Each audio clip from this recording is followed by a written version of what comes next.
Bienvenidos, bienvenidas a Puntos de Vista. ¿Qué tal? ¿Cómo les va? 19 horas con 3 minutos. ¿Qué tal, don Silvio Cuevas? ¿Cómo le va? ¿Qué tal, Fernanda? ¿Cómo te va, compañera? Un saludo también a nuestros televidentes de este horario de Puntos de Vista.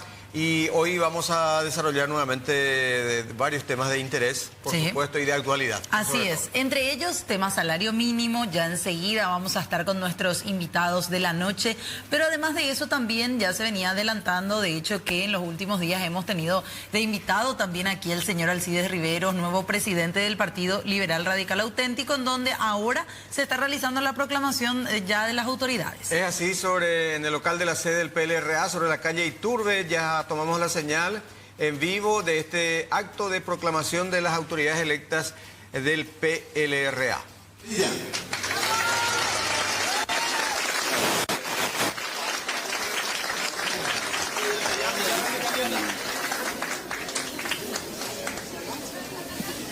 Se fue a pelarse la pasada con Giovanna en la tele, programa. Me preguntan acá si saludé al gobernador de Central, Ricardo Estigarribia. Vamos a darle un fuerte aplauso de vuelta. Fuerza, Ricardo. Para más, yo le doy suerte porque hice su acto de presentación. Espero nuevos contratos. Convocamos a Fabiola Vanessa Galeano Chamorro.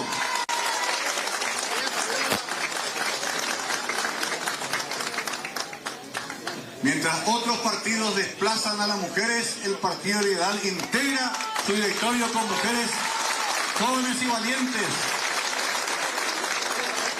Otra dama, Nilsa Horacé Carmita Sánchez Vergara. Otra.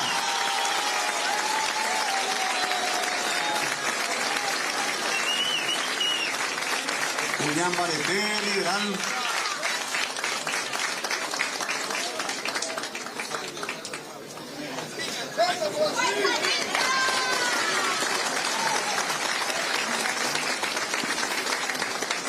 Convocamos a Jaime Anacleto Pavey, también integrante del directorio. Adelante, por favor, señor Pavey.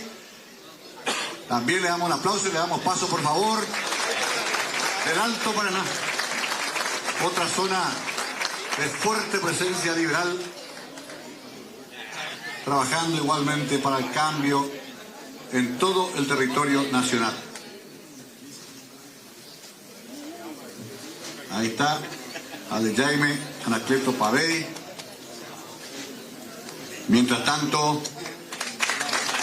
otra gran luchadora del Partido Liberal, la señora Alba Marina Talavera de Vallejos.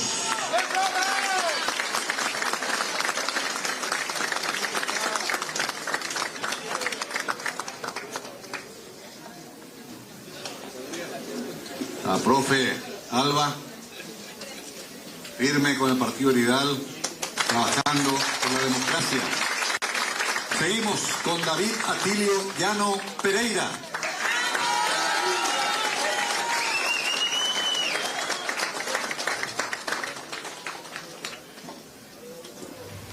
Bueno, así continúa la proclamación, la entrega también de las documentaciones debidas a los miembros del Directorio Nacional, departamental también, y con esto ya se daba la proclamación anteriormente de Alcides Riveros también como nuevo presidente del Partido Liberal Radical Auténtico. Es así, te cuento que el tránsito está complicadito en esa zona de Teniente Fariña, Iturbe, en fin, la otra calle también, toda esa zona. Justamente por la presencia de varios dirigentes del PLRA, porque entiendo también que los propios candidatos electos para las intendencias igualmente reciben hoy sus respectivos certificados. Claro, los títulos, ¿verdad? Habilitantes para cada uno de ellos, los títulos al presidente entrante del PLRA. Podemos seguir compartiendo la imagen un ratito. El intendente saliente de Fernando de la Mora, quien ya lo estábamos viendo allí también, en conjunto de otras personas quienes ocuparán esta nueva dirigencia del partido. El vicepresidente primero, que será el diputado Antonio Busarquis, la vicepresidenta segunda, que será Julia Rivas, y lo que ya escuchábamos que ahora se está realizando, ¿verdad? El paso de los miembros del Directorio Nacional y Departamental, todos ellos tendrán un periodo de estar en el cargo desde este 2026 hasta el 2031. Es así, y ya escuchábamos la propuesta también del nuevo presidente que va a apuntar a un reagrupamiento de fuerzas, no solamente al interior del PLRA, sino también buscando alianzas de cara ya al 2028. Sí, señor. Nuevo liberalismo, sí, el nombre de este equipo que asumirá. Ya lo veíamos allí también entre los participantes, los asistentes, a un costado al gobernador de Central. Uno de los que decía Alcides Riveros es uno de los tantos dentro del partido que había dicho y había mencionado su deseo de candidatarse a una eventual chapa de la oposición, chapa presidencial ya con miras al 2028. Ahora falta que digan nomás ya oficialmente que quieren hacerlo y vamos a ver cómo impulsamos ese trabajo desde el partido, decía Alcides Riveros. Es así. Acto que continúa entonces en desarrollo en la sede del PLRA. Sí, señor. Bueno, vamos a ir continuando con más detalles también. Hay muchas informaciones que vamos a estar compartiendo con todos ustedes. Entre ellos, como mencionábamos también, tema salario mínimo nuevamente en la agenda. En las últimas horas se daban varias reacciones de parte de diferentes actores también de la sociedad respecto a este aumento salarial. O aumento del salario mínimo legal en nuestro país, que se daba a conocer hace poco más de 24 horas por el presidente de la República, Santiago Peña, en medio de lo que fue su informe de gestión ante la ANR. Es así, hubo reacción también a nivel de legislativo, en Senado, por ejemplo, hubo reacciones también tanto de referentes de la oposición como del oficialismo, y vamos a tener también esas notas. La CUT-A, que llamó hoy también a una conferencia de prensa. Sí, ellos también rechazan el aumento del 5% en torno a los 145.000 guaraníes que ha decidido anunciar el Poder Ejecutivo, porque dicen ellos que el crecimiento económico se concentró exclusivamente en un sector, que hay un rezago salarial y para ellos no es suficiente este aumento. Vamos a escuchar lo que manifestaba hoy el señor José Pineda en representación de la Central Unitaria de Trabajadores. Yo creo que el presidente de la República toma la decisión sin leer la conclusión del trabajo de CONASAM, porque el trabajo de CONASAM es un trabajo bien hecho, sustentado técnicamente de forma importante, principalmente por el sector trabajador.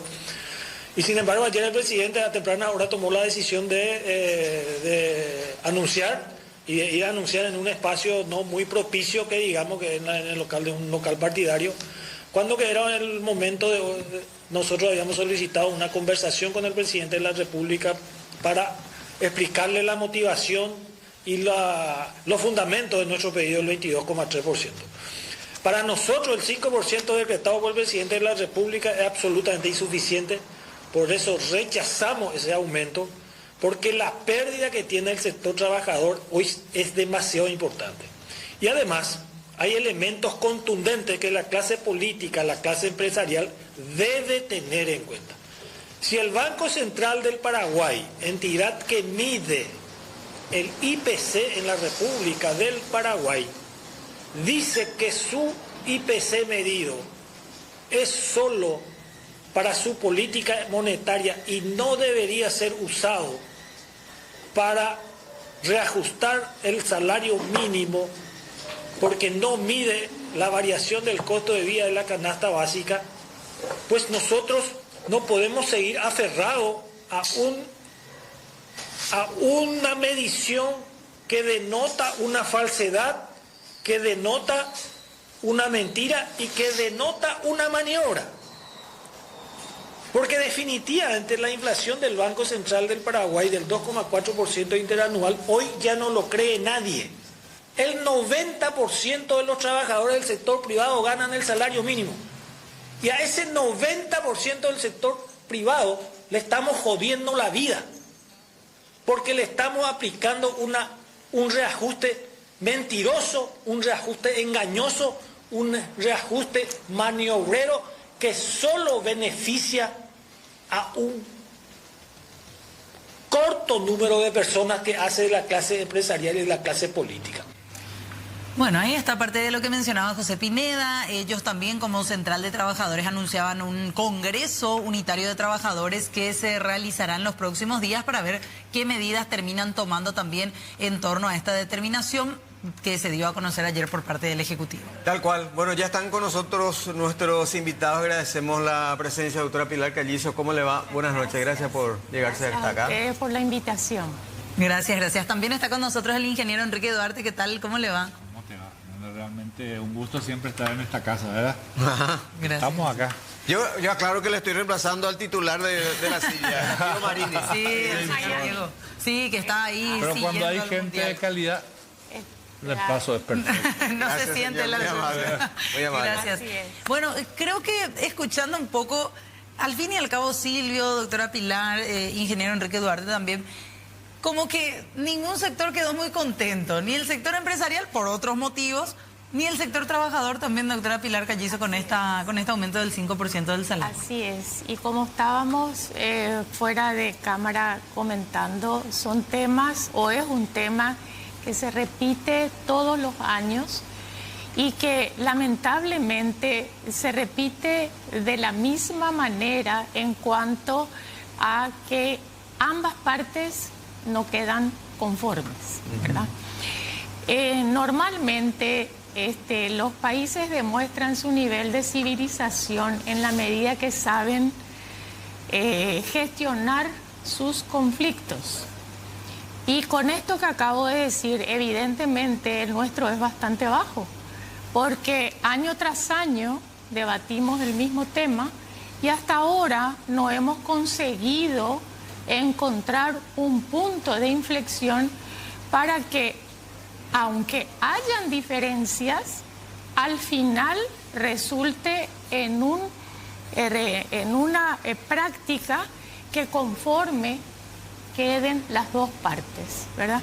Nunca, desde luego, se va a encontrar que ambas partes queden absolutamente conformes. Claro. Pero tenemos, si nos remontamos un poco a los aumentos que hubo anteriormente, en el 2022 hubo un aumento de 11.5%. Sí.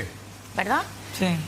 Y bueno, y en otros años el aumento realmente se cumplió conforme a lo que arrojaba el Banco Central en cuanto a la variación de costo de vida.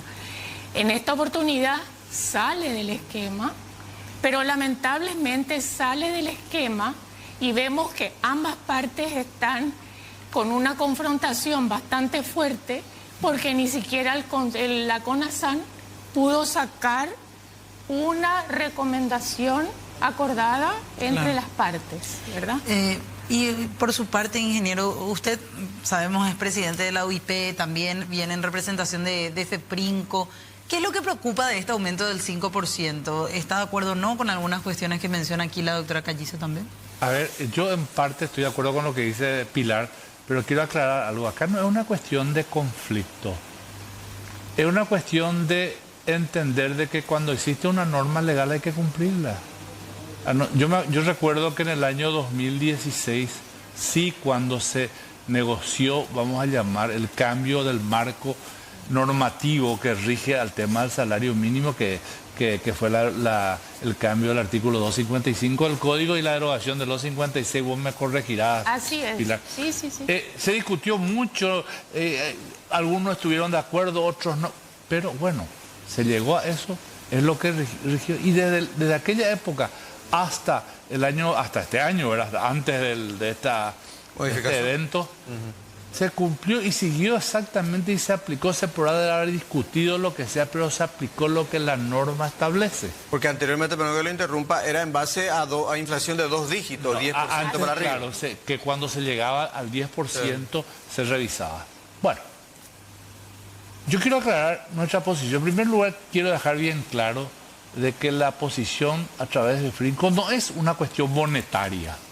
No es decir, mira, el ajuste alto es bajo, sino que es una cuestión disciplinaria en materia de cumplir lo que establece el marco jurídico. Eso es lo que a nosotros nos preocupa. ¿Y qué nos preocupa hoy? Realmente que cuando se sale de la regla se genera el precedente. El presente que no, a lo mejor presente no lo entendemos hoy. Como por ejemplo se utilizaban algunos argumentos que decían, no, pero en el pasado ya se cambió. No, no es así. Antes del 2016 exigía otras reglas, o sea, no hay que confundir. Claro. Como decir también, y yo quiero aclarar, ¿verdad? Si estábamos escuchando al señor Pineda, hemos tenido en el Consejo Tripartito una reunión y yo he ido y ellos comentaban que tenían un estudio, que en aquel momento yo le pedí si podíamos tener copia, pero claro que vamos a debatir con altura toda. Y quiero aclarar, nosotros no nos sentimos absolutamente en conflicto con el sector trabajador, es más, convivimos, que pues nosotros pues, tenemos mucha diferencia, por eso no significa que tengamos conflictos, ¿verdad? Y no nos presentaron, nos dijeron que iban a presentar, y presentaron en el ámbito de la CONASAM un estudio, ¿verdad? Omito el nombre que según manifiestan del economista que hizo, que es un estudio, que es un relato que no establece, ¿verdad?, datos ciertos y objetivos respecto. Entonces nosotros nos preocupamos a través de nuestros representantes, porque nunca al CONASAM, así como establece la norma, que es un representante por sector, se ha ido nada más que el representante del sector empleador.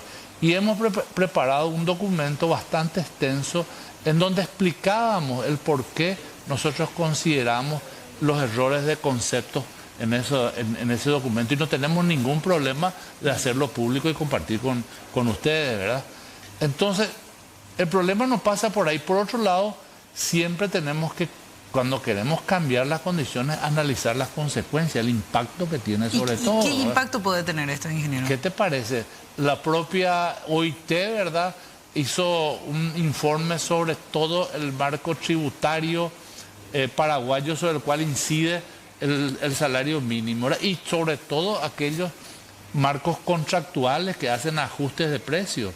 Realmente, y no es cuestión de 2,5% o no es cuestión, por eso no es una cuestión monetaria. Acá el impacto ahora va a ser el doble sobre el ajuste de precios en ese ítem, en ese componente de las fórmulas que hacen a los ajustes. Pero vuelvo a decir, acá el problema no es así. En el concepto, el salario mínimo es una base de cálculo. Recién escuchaba, de ahí no hay que partir. ¿Cuál es el concepto? Recién escuchaba y decía, el no sé qué porcentaje. No es cierto, el 12%, voy a dar números reales que nos lo decimos nosotros, del sector asalariado, formal e informal, recibe el salario mínimo. 12%. Del formal y del informal. De la fuerza laboral. De la fuerza laboral. Sí.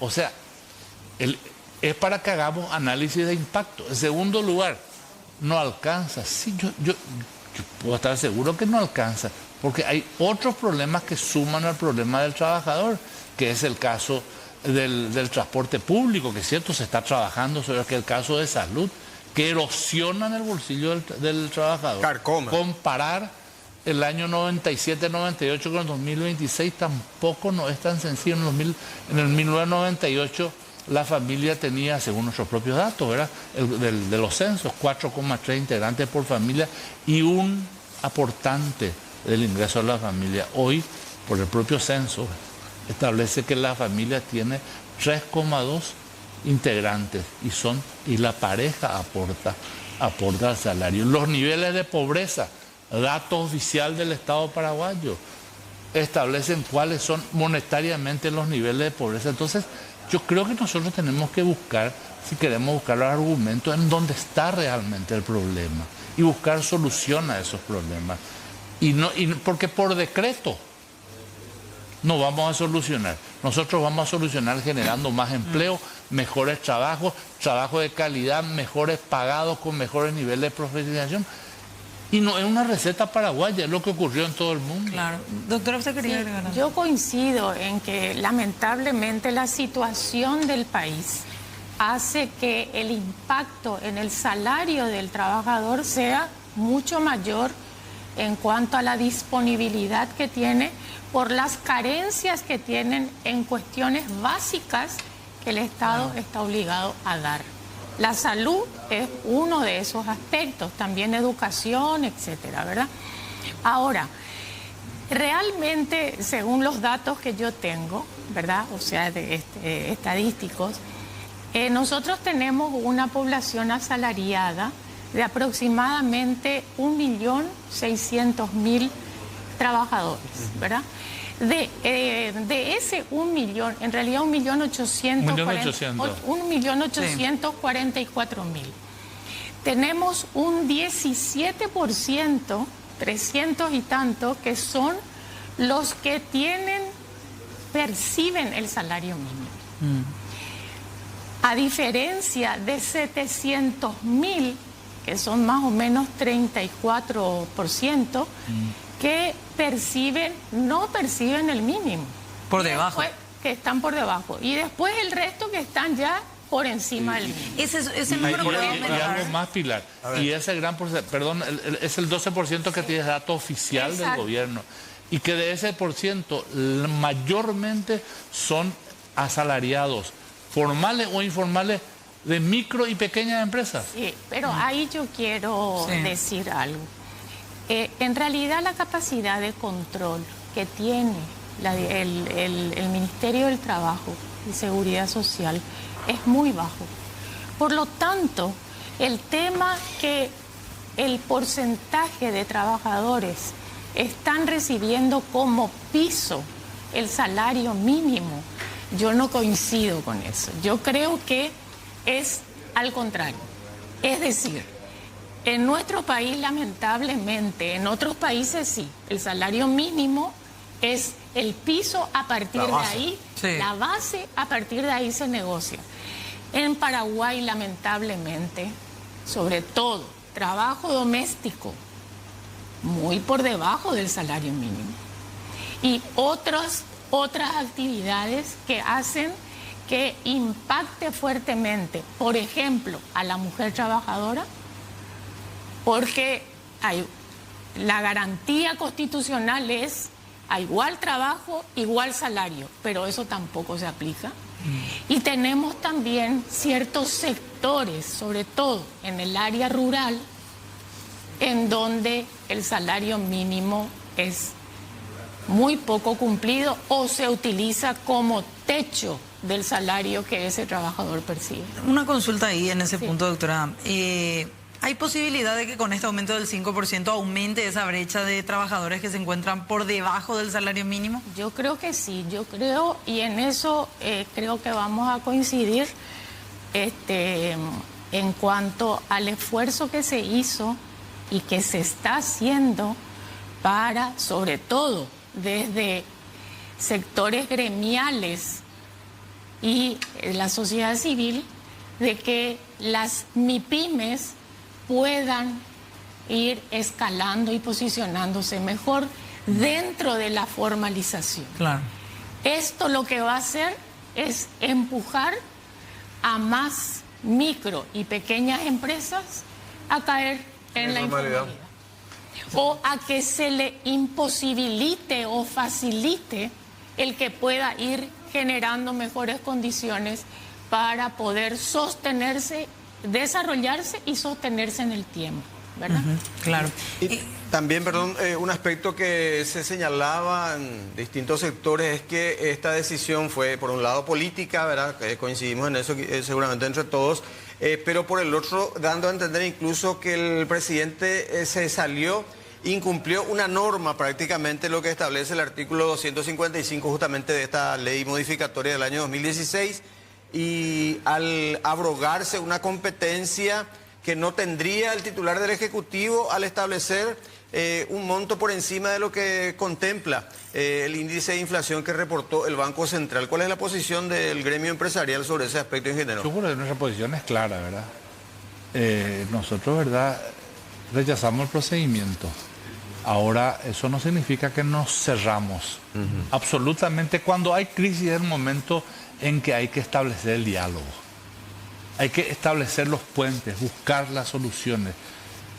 Si existe una necesidad de otorgar una situación diferente, busquemos el mecanismo jurídico, la ecuación que haga que la última línea, que es nuestra competitividad país, no se vea afectada. Nosotros estamos en el medio de dos grandes países, Brasil y Argentina, con escalas de producción bastante diferentes.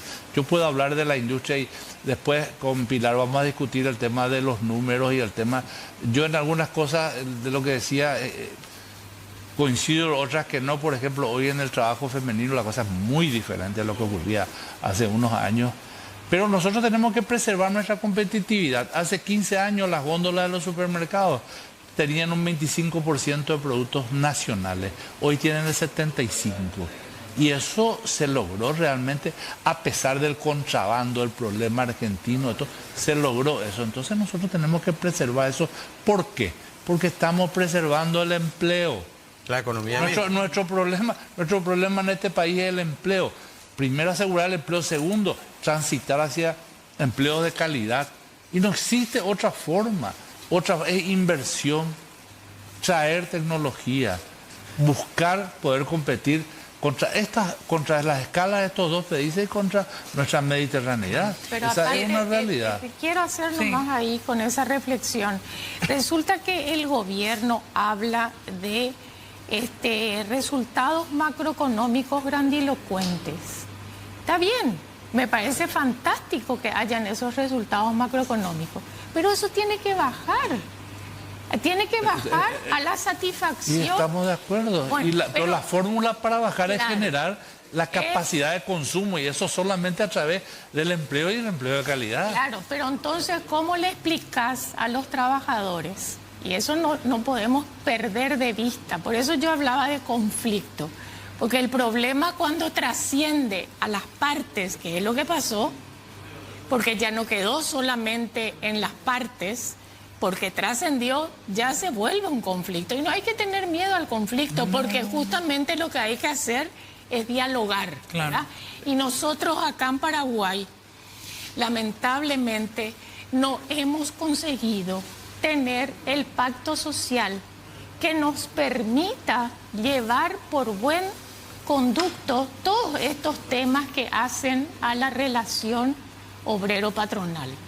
Es una pena que no haya para encaminar la problemática social a través de estos pactos sociales. Un momentito, porque tenemos que hacer una pequeña Con mucho pausa. gusto. A la vuelta vamos a seguir escuchando aquí también la argumentación del ingeniero Duarte, también de la doctora Pilar Callizo. Señor Silvio Cuevas. Sí, hacemos la pausita y ya venimos enseguida a 19:31.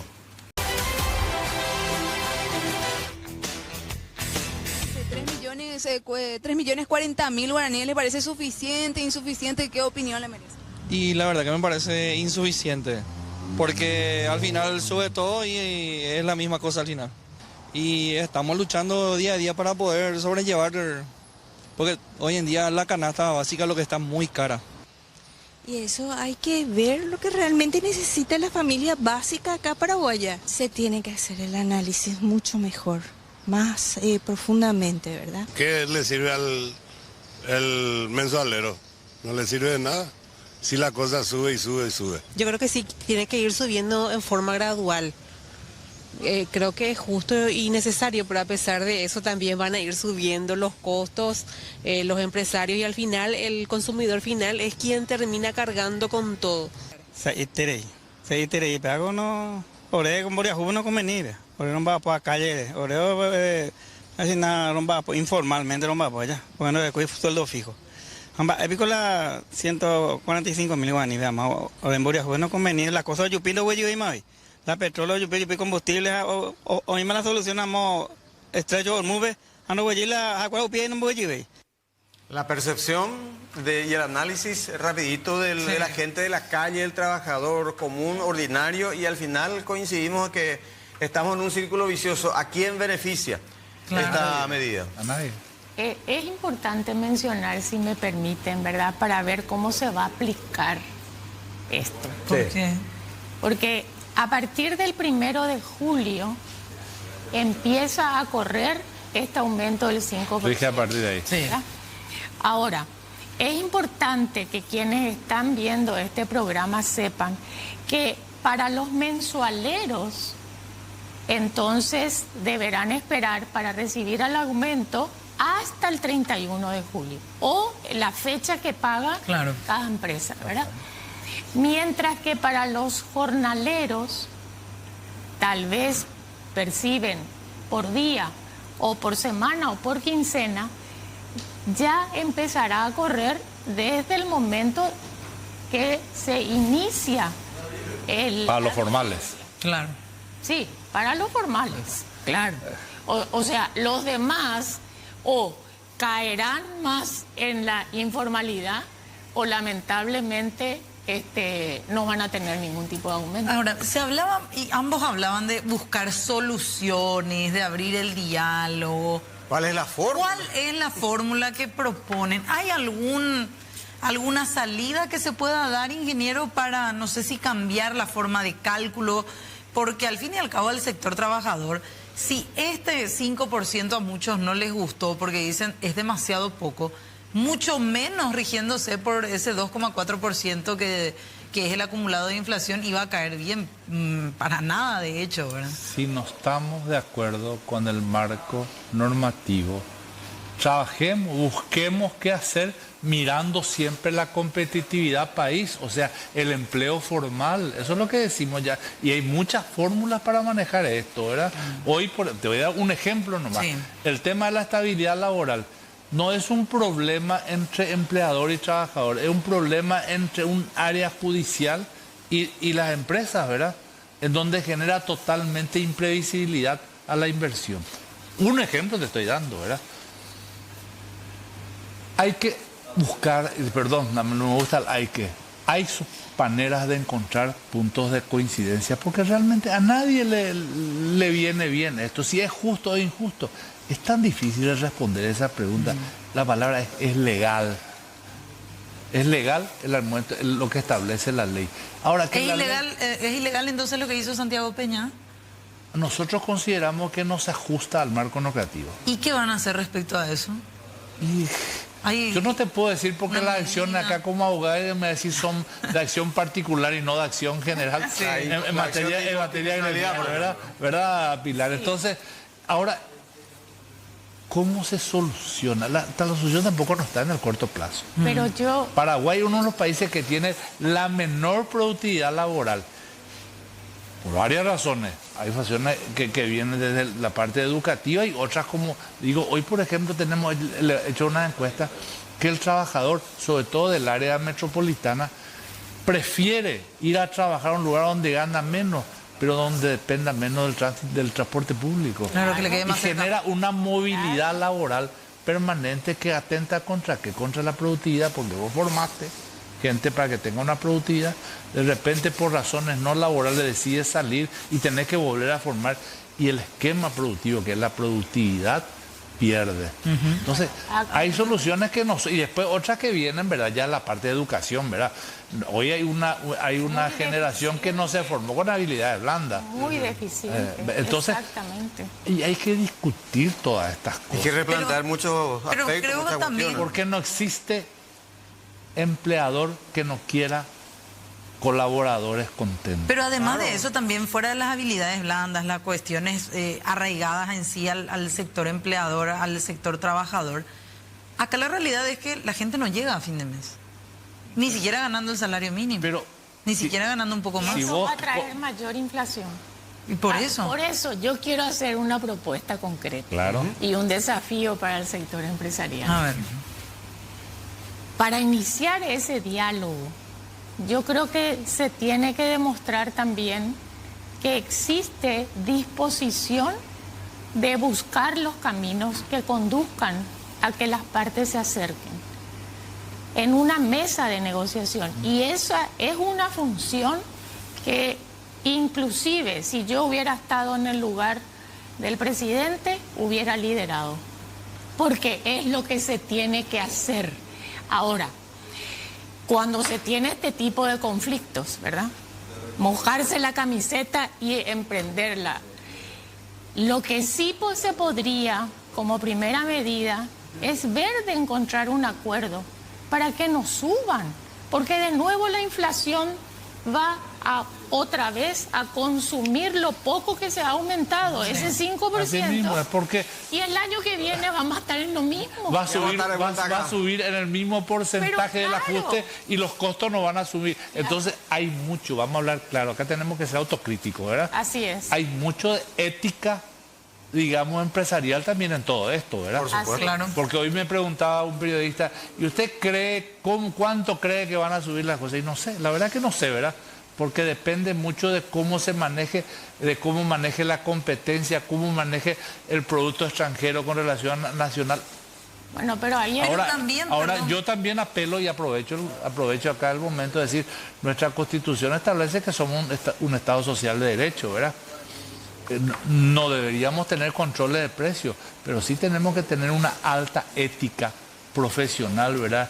Y empresarial, para no tratar de hundir, ¿verdad? No la clase de trabajo, a la sociedad, de tratar de ayudar entre todos. Correcto, no es control de precios lo que yo estoy diciendo. No me estoy refiriendo a eso, no me estoy refiriendo. En España, yo no sé si recuerdan ustedes que el Pacto de la Moncloa justamente tuvo como aspecto este punto tan importante que permitió a partir de ahí, o sea, se pusieron de acuerdo trabajadores y empleadores, pero los empleadores, justamente las empresas,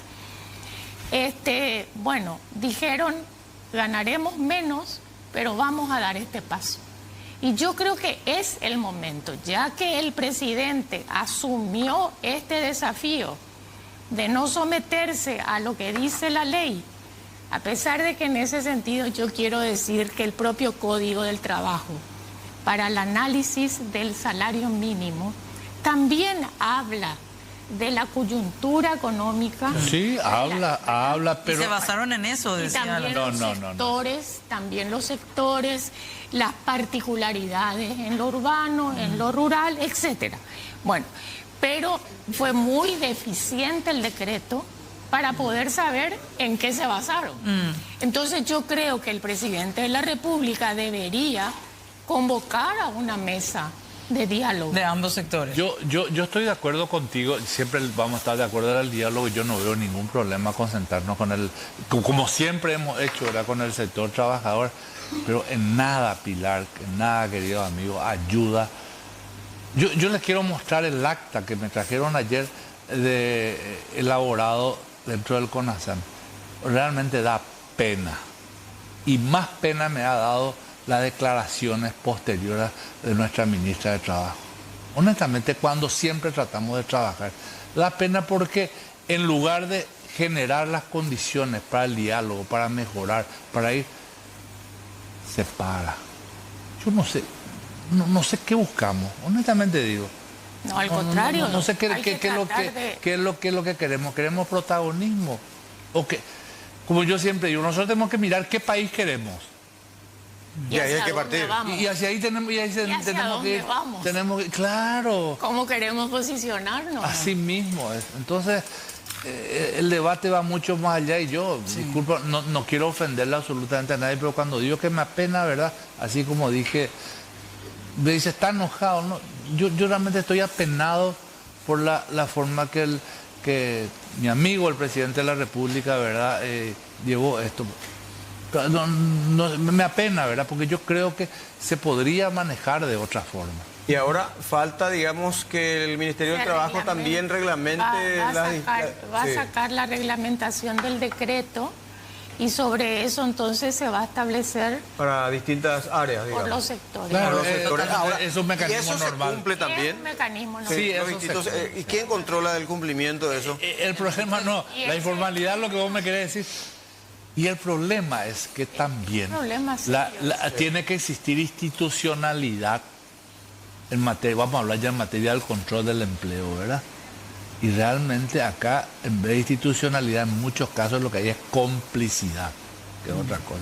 Entonces nosotros tenemos que madurar en todos los sentidos. Pero aparte, hay un elemento que no podemos tampoco descuidar, que tiene que ver con todo este avance de la tecnología.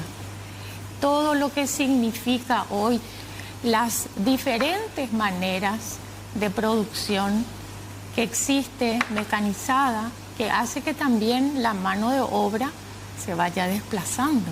Y es todo también eso. Es una realidad. O se vaya tecnificando. Bueno, pero para que se vaya tecnificando, tienen que haber políticas que partan justamente de políticas de Estado que hagan que los recursos puedan prepararse para eso, ¿verdad? Porque eso no es de un día para otro. O sea, las universidades tienen yo creo que las instituciones públicas y privadas, porque la solución acá no pasa por criticar al mundo público. Esta es una acción conjunta que tenemos que realizarla entre todos, ¿verdad? Y por lo menos nosotros desde la Unión Industrial Paraguaya, vos sabés, Pilar, el esfuerzo que hacemos, ¿verdad? Tenemos que lo hemos convertido en una fundación que es totalmente dependiente de UIP, que es el Centro Paraguayo de Productividad y Calidad. Cerca de 8.000 personas han pasado el año pasado de mandos medios sobre esa. Tenemos la Universidad Paraguaya Alemana. No es barato mantener eso, pero apostamos a la educación de calidad, tratando de generar profesionales y técnicos de alto nivel. Por eso hablaba del rol de las universidades. Sí. También. Bueno, hay mucho de qué seguir hablando. Nos encantaría continuar la charla. Tiempo, sí, pero ya se nos va acabando el tiempo. Así que, doctora Pilar Gallizo, le agradecemos. Muchísimas gracias. Doctora. Muy gentil como siempre. Un gusto como siempre. Gracias, ingeniero. Gracias. Y a construir ese diálogo con los distintos sectores. Es importante. Sí, señor. Nos vemos próximamente ya con los invitados. Son siempre bienvenidos aquí en C9N en Puntos de Vista. 19:48. Queremos irnos rápidamente también a la pausa. Tenemos que hablar también de esta cuestión que venimos hablando en estos días, la investigación sobre los títulos falsos. Ayer tuvimos como invitada a la fiscal que tiene uno de los primeros procesos. En este sentido, también el abogado ex senador Hugo Estigarribia pidió que la Comisión Especial de Investigación conformada en la Cámara Alta sobre emisión, comercialización y utilización de títulos y certificaciones presuntamente falsos o irregulares del Senado amplíe también su campo de investigación sobre títulos falsos e incluye igualmente los títulos en maestrías, doctorados y tesis académicas.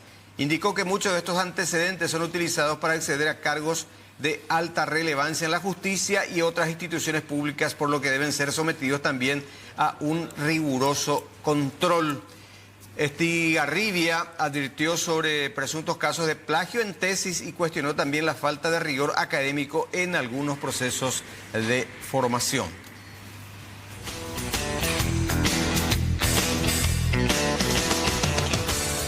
Y lo que tiene que ver con las internas partidarias del Partido Liberal Radical Auténtico sigue generando reacción, repercusión, y en este sentido el senador Eber Villalba, si bien es cierto, reconoció los resultados de las internas de su partido, denunció a la vez un presunto cargatón de alrededor de 100.000 votos en las máquinas de votación.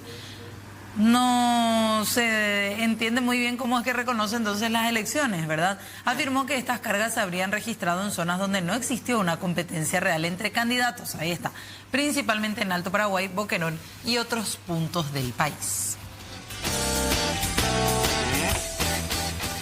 Bueno, 19:59, 21 graditos la temperatura. En teoría se viene la lluvia esta noche, señor. Y aparentemente, ¿cómo queda nuestro San Juan de mañana? Vamos a ver cómo se presenta. Estaremos avisando también. De momento todo en pie, todo en orden. Así es, todo continúa.